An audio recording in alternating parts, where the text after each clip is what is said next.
Boy, did I hit a nerve talking about critical race theory. And by the way, you can try to silence me if you want to by reporting my video, but it's just going to be right back up within an hour after I appeal it. So go ahead. Here I am back again. Report this one too. Critical race theory at its very basic is the idea that we, through years of slavery and segregation and civil rights, have so oppressed and suppressed Black people that it has now permeated itself into all areas of society, so that it is systemic and that we don't even recognize we're doing it anymore. So say you're in a public school system and the neighborhood that has the Black school gets less funding because it's lower income, and the white kids are in a better neighborhood, so they get better funding.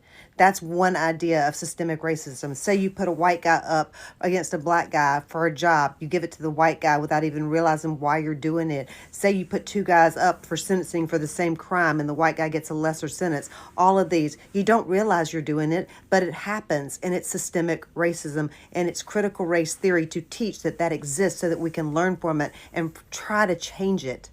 So, yeah. Why did this become a political issue? Well, it's because of President Trump.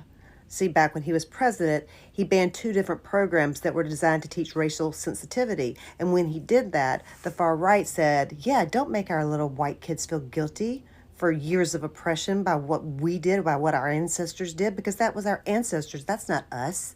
And then they said, we can get votes out of this. Those swing voters, hey, you want the liberals teaching your kids this stuff? You want your liberals teaching your kids to feel guilty, your poor little white kids to feel guilty for all of the years of slavery and civil rights segregation? Yeah, vote for us, because we won't do that. We won't let them teach that to your kids. And before the comment comes, no, I'm not saying that we should pay reparations to Black people for slavery. What I'm saying is there is no difference between a white man and a Black man except the color of their skin. There is no difference in their IQ. The only difference is in their socioeconomic status and how they were treated and how they were brought up, their past, their history that you don't want to teach because poor little Johnny over here is going to feel guilty. So yeah, it's not taught in K through 12, period. But you cannot ignore our history. And you saying that you don't want your white child to feel guilty or feel oppressed, that's racist towards your child. Honestly, you ignoring the history that we have been through is what is racist.